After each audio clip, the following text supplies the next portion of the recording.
चिपळूणच्या सांस्कृतिक नगरीमध्ये एका इमारतीने आता भर टाकले असं म्हटलं तर वावगं ठरणार नाही, कारण या ठिकाणी प्रशस्त इमारत पाहायला मिळते ती चिपळूण अर्बन बँकेची. 93 वर्ष झाली त्या बँकेला आणि या बँकेचे चेअरमन मोहनसिंग मिर्गा आपल्या बरोबर. गुढीपाडव्याला ह्याचं उद्घाटन होणार आहे इमारतीचं. प्रशस्त इमारत आहे, 4 मजली इमारत आहे. आता ही नेमकी इमारत कशी आहे, कामकाज कसं होतं बँकेचे, आपण जाणून घेणं आपल्या मोहनसिंग मिर्गा सर काय सांगाल. एकंदरीत 1993 वर्ष पूर्ण आले, कसं कामकाज काय सांगा. बँकेची स्थापना 1933 साली झाली. संस्थापक अध्यक्ष रावसाहेब खातू यांनी हे एवढंसं रोपटं लावलं. आज त्याचं वटवृक्षामध्ये रूपांतर झालेलं आहे. चिपळूण अर्बन बँकेच्या 21 शाखा कार्यरत आहेत. जवळजवळ 146 कर्मचारी वर्ग आहे आणि आता बँक 700चा टप्पा म्हणजे कर्ज आणि ठेवी असा 700चा टप्पा गाठायला आलेला आहे. बँकेचं कामकाज करत असताना आरबीआयचे आता अनेक कडक नियम आलेले आहेत आणि त्या नियमाला धरूनच बँकेचा व्यवसाय करायला लागतो आणि त्या दृष्टीने मी उपाध्यक्ष अजय खातू, माझे सर्व सहकारी, बोर्ड ऑफ मॅनेजमेंटचे सर्व सहकारी यांच्या माध्यमातून आम्ही आज ही मोठी वास्तू 3 वर्षामध्ये, मी आता माझ्या ह्याच्यामध्ये पण सांगितलं की चिपळूणला शाप आहे. कुठलीही शासकीय इमारत ही मुदतीमध्ये पूर्ण होत नाही, पण आमची बँक आहे की 2.5 वर्षामध्ये आम्ही 23 साली भूमिपूजन केलं आणि 26 साली आज परिपूर्ण चिपळूणच्या वैभवामध्ये भर घालणारी आणि अत्यंत देखणी वास्तू निर्माण झालेली आहे. सध्याच्या ह्याच्यामध्ये कॉर्पोरेट ह्याच्यामध्ये कोऑपरेटिव्ह बँका नाहीत, कमर्शियल बँका आणि नॅशनलाइज बँका ह्यांच्यामध्ये कॉर्पोरेट आहे. पण आम्हीही बघितल्यानंतर लोक एवढी परवाची अशी खुश झाली की बँकेचं काम उत्कृष्टरित्या आलेलं आहे आणि जेवढं आमचं बजेट होतं त्याच्या आतमध्ये आम्ही ती इमारत उभी केलेली आहे. आपण याच्या चॅनलमार्फत दाखवू शकता. सगळ्या 4 मजले बांधलेले आहेत. त्याच्यामध्ये सुसज्ज असं वेगवेगळे डिपार्टमेंट, कर्ज असेल, सोनं विभाग असेल, त्यानंतर संगणक विभाग, असे वेगवेगळे विभाग, ती ऐसपैस असं हे बँकेचं काम बिल्डिंग झालेली आहे. ही संकल्पना नेमकी कशी काय सुचली, म्हणजे हे सगळं आहे 93 वर्ष होत आहे, संकल्पना नेमकी कशी काय सुचली. कारण आपण जर पाहिलं तर चिपळूण या ठिकाणी पाणी खूप भरतं, पाण्याचा भाग या ठिकाणी मोठे मोठा असतो आणि अशा पद्धतीने उंचवटा केलेला आहे. तर संकल्पना कशी. ज्यावेळेला महापूर आला त्यावेळेला बँकेला पहिला मजला करून आमच्या बोर्डरूममध्ये 3 फूट पाणी होतं आणि बँकेचं मोठं आर्थिक नुकसान झालं. तर हे झाल्यानंतर आम्ही जवळजवळ सतीशप्पा चेअरमन होते तेव्हापासून आम्ही हे सगळे डॉक्युमेंट्स गोळा करणं, हे करणं, हे सगळं चालू होतं. कागद गोळा करणं सोपं काम नव्हतं आणि ते कागद पूर्ण झाल्यानंतर 23 साली निहार शेटगुडेकर चेअरमन झाले. त्यावेळेला याचं भूमिपूजन झालं आणि मला अभिमान वाटतो आणि मी भाग्यवान समजतो की माझ्या कारकिर्दीमध्ये या इमारतीचं लोकार्पण होतंय.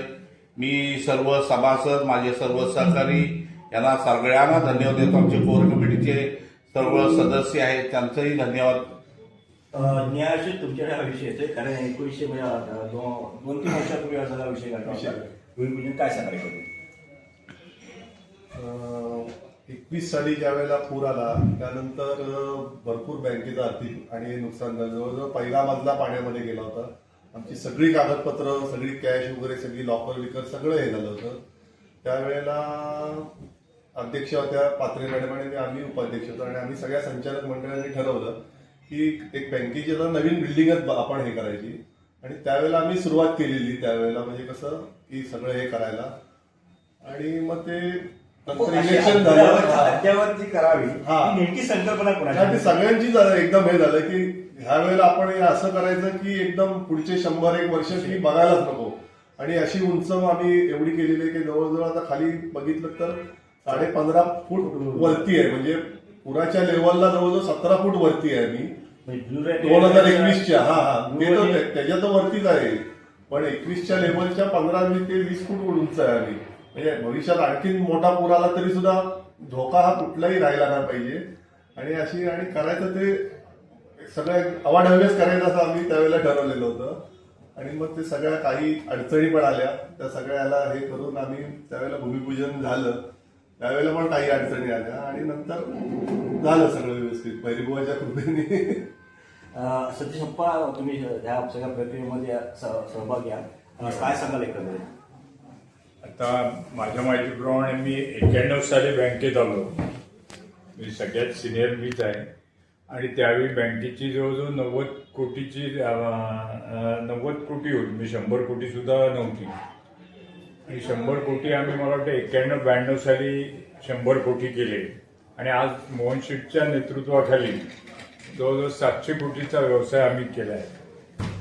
आणि त्याच्यामुळे आणि ह्या बँकेमध्ये जे काही कामकाज चालतंय ते कामकाज अतिशय स्वच्छ हाताने काम चालतं. कुठेही हे नसतं. त्यामुळे बँक एवढी स्पीडला जायचं कारण म्हणजे अनेक संकट वेळोवेळी आली. एनपीएची तरतूद मगाशी मी तुम्हाला सांगितलं त्याप्रमाणे आल्यामुळे अचानक आम्हाला बँक ची तरतूद नसल्यामुळे आपल्याला कोल्हापूरला पण जावं लागलं होतं. एनपीच्या तरतुदीचं आपल्याला कोल्हापूरला अशी मध्ये एखादी घटना घडली होती अशी माहिती मला मिळते की कोल्हापूरला असं तुम्हाला जावं लागलं होतं त्या ऑफिसला बोलवलं गेलं होतं असं काही घडलं होतं काय? नाही, कोल्हापूरला काही नाही. आमचं हे सगळं अलिबागला असतं, मुंबई किंवा अलिबाग. कोल्हापूरला. पण अशी काही घटना अशी काही घडलेली नाही. पण अशा किरकोळ काही गोष्टी असतात. पण असं बँकेला कुठल्याही प्रकारचं तडा जाईल असं कुठल्याही गोष्ट आजपर्यंत आमच्या कारकिर्दीत झालेली नाही. आणि बँकेचं मी तुम्हाला सांगितलं की स्वच्छ हाताने काम चाललेलं असतं. सर्व संचालक एकमतानं आणि एका यानं विचाराने जातात. आम्ही वेगवेगळ्या पक्षाचे सगळे लोक आहोत.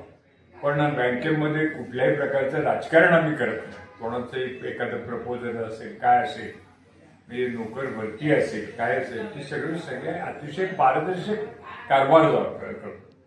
आणि कर्मचारी आणि डायरेक्टर बोर्ड यांचं एक अतिशय चांगलं नातं आहे. त्यामुळे आजपर्यंत आम्ही जी काही बँक एवढ्या जोरात नेतोय त्याचं कारण निव्वळ हे आहे.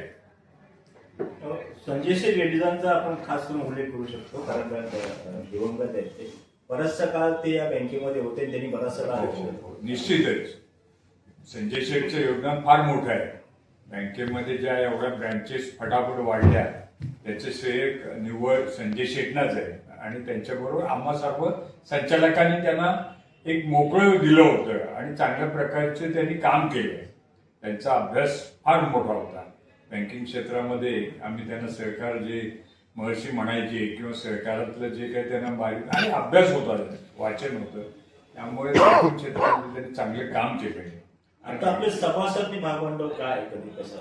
आता जवळजवळ 50,000 आपले सभासद आहेत आणि 700 कोटीचा व्यवहार आपण आता आलेला आहे. आणि आम्हाला असा विश्वास आहे की ह्यांचं जे काही डायरेक्टर बोर्डाची मुदत आहे त्या मुदतीत आम्ही 1000 कोटीपर्यंत आम्ही जाऊ असा आम्हाला विश्वास आहे. रिझर्व्ह बँकेच्या पूर्वी सुद्धा आपण आलो पण त्यांची बँक रिझर्व्ह नंतर आपण पूर्वी आपण आलो असं काही आहे? हो, रिझर्व्ह बँकेच्या आधी आमची बँक झाली. 1933 साली बँकेची स्थापना झाली आणि 1935 साली आरबीआय आलं. आणि बँकेच्या इतिहासात पहिल्यांदा यावेळेला इलेक्शन आमचं बिनविरोध निवडून झालं. हा, ते बिनविरोध केला. बँकेच्या ह्याच्यामध्ये आजपर्यंत कधी इलेक्शन बिनविरोध झालेलं नव्हतं. त्यामुळे सगळे संचालक त्यावेळेला बिनविरोध निवडून आलेले आहेत. सगळ्यांनी इलेक्शन झालं ते पण सांगा. प्रत्येक वेळेला झालं. मी तर जवळजवळ 6 इलेक्शन मी खेळलो. माझ्या आज आता जवळजवळ 30 वर्ष झाली बँकेची. निश्चित कापडे काय सांगाल एकंदरीत आता आपण जे वटवृक्ष झालंय ते 93 वर्षांनी आता एक प्रशस्त इमारत पाहायला मिळते. चिपळूणच्या व्यवहार घालणारी इमारत आहे. काय सांगा?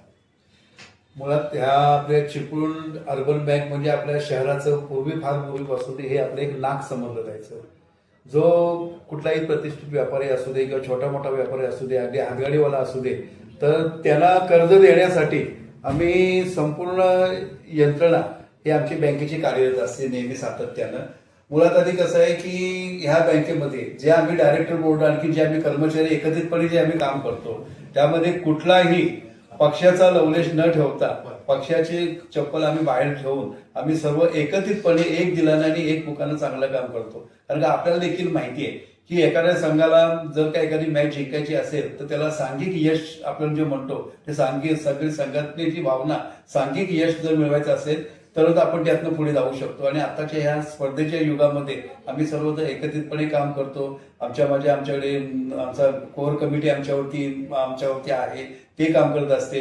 विशेष करून जसं आपण बोलले तसं बापूसाहेब खेडेकर असतील किंवा आमचे संजयशी लेडीज असतील, यांच्या अशी किती जणांची आम्ही नावं घेतली तर त्याच कमी पडतील. एवढं बँकेला योगदान आमच्या संपूर्ण या बँकेमध्ये आपल्याला जडणघडणीमध्ये मिळालेलं आहे. आणि म्हणूनच आज आपल्या चिपळूणची बँक ही आमच्या 700 कोटीच्या दरम्यान आज आमचा व्यवहार आम्ही केलेला आहे. जसं आप्पा म्हणाले तसं भविष्यामध्ये आमचं 1000 कोटीचं टार्गेट आहे. आणि निश्चितपणे आम्हाला खात्री आहे की या येणाऱ्या जवळच्या वर्षामध्येच आम्ही ते देखील पूर्ण करू म्हणून. स्पर्धात्मक युग आहे, कुणाला समोर बघता?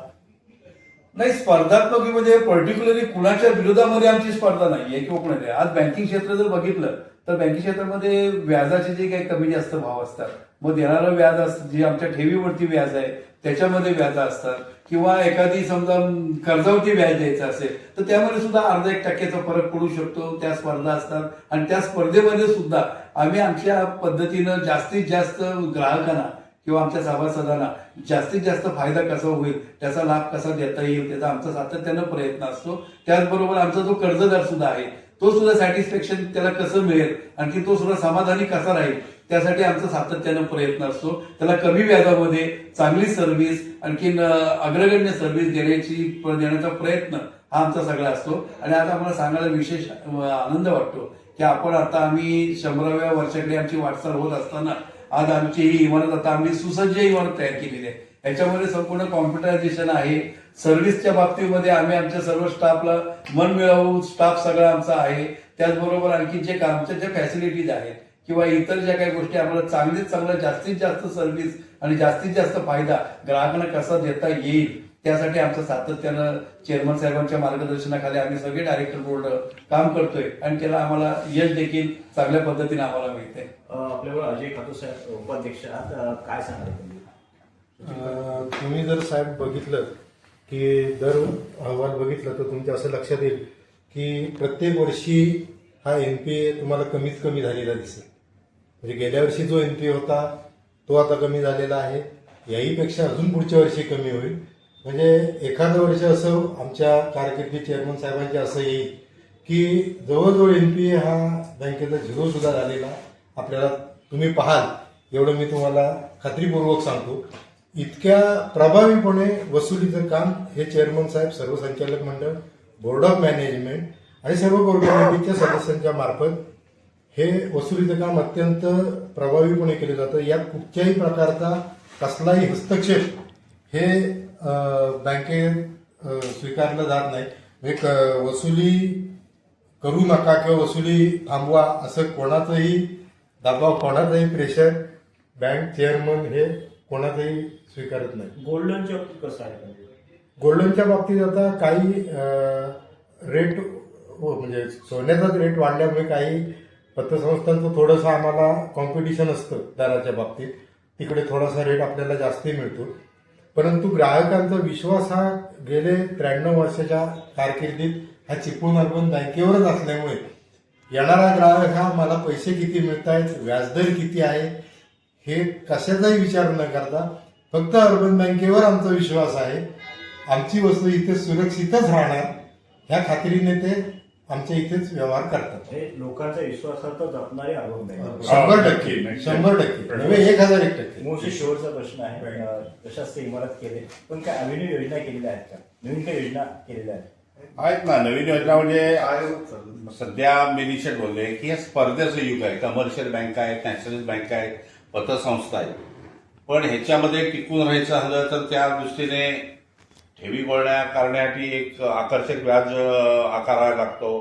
कर्जामध्ये सुद्धा आता एवढी स्पर्धा वाढलेली आहे. नॅशनल बँकांचे व्याज जर बघितले तर त्या तुलनेत आमचे जास्त असतात. तरी सुद्धा लोकांचा विश्वास आहे आणि आम्ही 1 दिवसामध्ये सुद्धा कर्ज देण्याची हे केली आहे. जर कर्जदार चांगला असेल, सगळ्या कागदपत्रांची पूर्तता आरबीआयच्या निकषाप्रमाणे सगळं बघितल्यानंतरच कर्जाचं वितरण केलं जातं.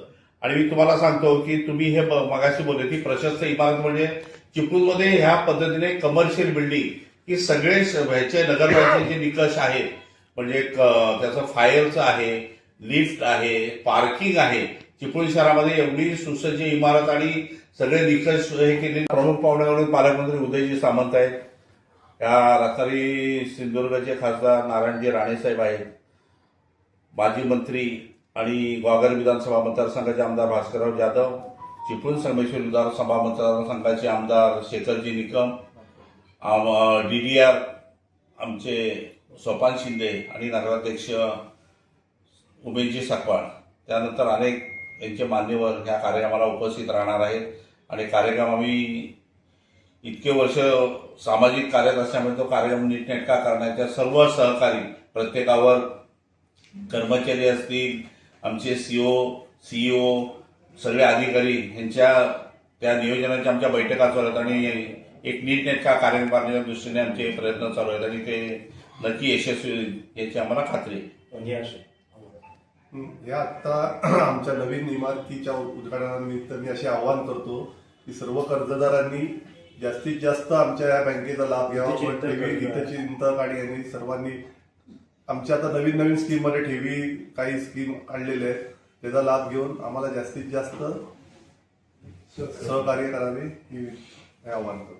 आपण या ठिकाणी पाहिलं तर कशा पद्धतीने कार्यक्रम आहे, कशा पद्धतीने 93 वर्ष झालेले आहेत आणि कसा कारभार चालतो ही आत्ताच फक्त बिनविरोध झालेली आहे हे मोहित शेट्टी सांगितलं. आणि हे सगळं पाहिलं तर या ठिकाणी मग संजय शेट्टी रेड्डी असो, बापूशेठ खेडेकर असो, अनेक जण त्याच्यामध्ये 93 वर्षामध्ये जेवढे चेअरमन झाले ते सगळ्यांनी या ठिकाणी हातभार लावलाय. आणि चिपळूणच्या वैभवात भर टाकणारी ही इमारत आहे. म्हणजे नगरपालिकेचे सगळं प्रोटोकॉल पाहून किंवा ब्लू लाईन रेड लाईन हे सगळं पाहून किंवा येणाऱ्या पुराच्या दृष्टीने विचार करून ही इमारत बांधली गेली आणि हा आता कार्यक्रम होणार आहे. त्या कार्यक्रमाला शुभेच्छा. धन्यवाद.